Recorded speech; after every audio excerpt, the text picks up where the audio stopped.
Hello all. Thought I'd give you an update on how things are actually going with the transition. I was meant to do this every 3 months. Life just has been crazy busy. I didn't manage to do that. So the first update I did was 3 months. This one's double the time, it's 6 months.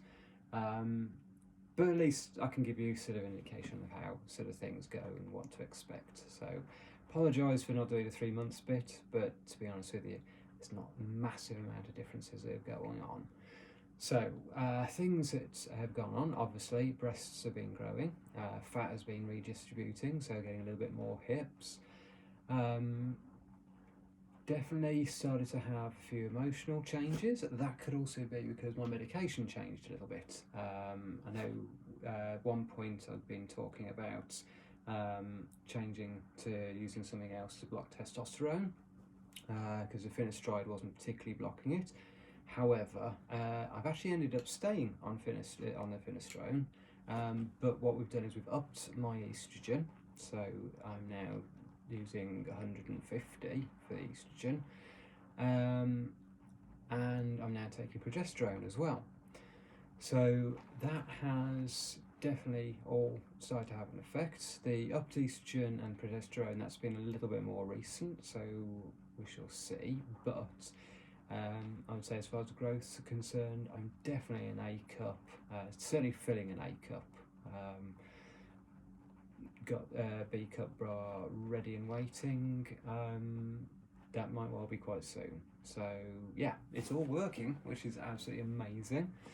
Emotions as well. Emotions have been a fascinating thing because I have had what I would say is a couple of moments. Once was watching a film where everything just ended up just bald. That was it. Basically, it was a sad moment, and even though I'd seen this film before, I knew exactly what was going to happen. It just went. That was it. And there was another time where I was talking about one of the designs that we do in our company. It was a charm quite similar to this, but it's all the symbolism and so on was all about having burnout and so on, which is something that a few years ago I experienced myself, and I just went then as well. It just everything just came out and bald, and the poor customer that was with me, bless her, she was wonderful, but I don't think she was expecting me to start crying as I was sort of explaining what one of our designs was about, but never mind. But other than that, absolutely fine. Sort of haven't really noticed any particular sort of changes from that side of it. Sexual side, definitely I would say that for those of you wanting to play, do think about it as not a penis anymore. So think about it much more as a clip. It starts to behave much more like one as well, which is quite amazing actually, I'll be honest with you. So yeah, do have some fun there for any of you that are transitioning. But yeah, in fact, that was one of the main reasons why I didn't change using any of the other testosterone blockers. Obviously, being married, Sophie, my wife, and I have great fun. We do stuff normal married couples do, and I didn't want that to change, and I didn't want to do that to her either, to be absolutely honest with you. So that was one of the main reasons why we didn't change those. So yes, my testosterone is maybe a little higher than sort of they'd have liked, but at the end of the day, things are working. They're doing what they're doing. That's kind of all I really want, really, to be absolutely honest. Yeah, things are going well. It takes time. At the end of the day, it's still early days, and what heading towards. Well, I mean, just started my 9th month. So that is definitely where we start seeing sort of a few more changes. But yeah, definitely that. And yeah, I would say it's still an amazing journey, well worth doing for anybody who's debating. Think carefully about any of the different options and medications. Think what it is you want out of it all. Don't just dive in head first with whatever they recommend. Do question things. Is what I definitely recommend you do. Talk to your GP. Actually, also talk to pharmacists. I have to say that our pharmacist, which is Tesco's pharmacy, He was bloody brilliant. He was able to give us like the actual sort of a lot more information because he physically has more time than a lot of the GPs do. Because let's be honest, the GPs are being run ragged at the moment, and I do really feel for them because they can't put in the time. Our GP, we're lucky. The fact they realise they don't have the time, they're quite happy to go with whatever gender GP recommends, and they're quite happy to prescribe. So if any of you end up running into any issues with the GPs, you can tell them. In fact, there's other GPs in other areas that are quite happy to go along with what they're being advised. With the guys, the fact that they just keep an eye on it all.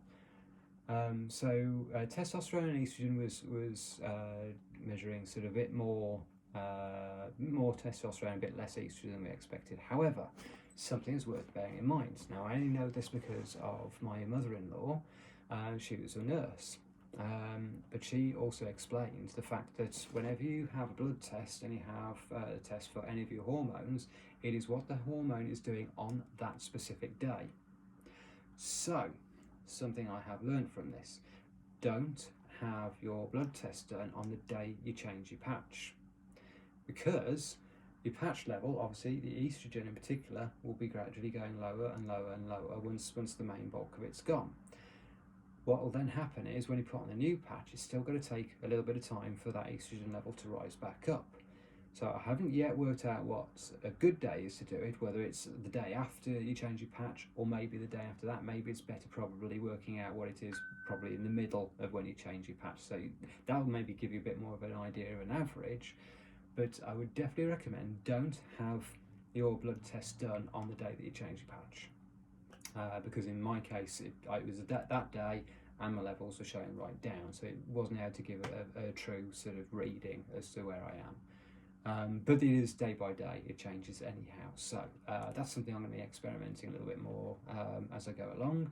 I have my next blood test at the end of this month, so we're in September now, so it's the 9th month going along. We'll see what it is, but this time I'm going to make sure it's not actually going to be on the day I change my patch. I'm going to try it one day later, see what happens, and then actually no, yeah, I might go for somewhere in the middle. I'll try and get a middle spot, I think, and we'll see whether or not my theory is right on that. So yay, experimenting with my blood. So on that note, anyway, I shall leave you all be, but just sort of give you an update, gives you an idea of how things maybe go, and so far I would say bloody brilliant. So we shall see you all soon, and stay amazing, everybody. Stay bloody amazing.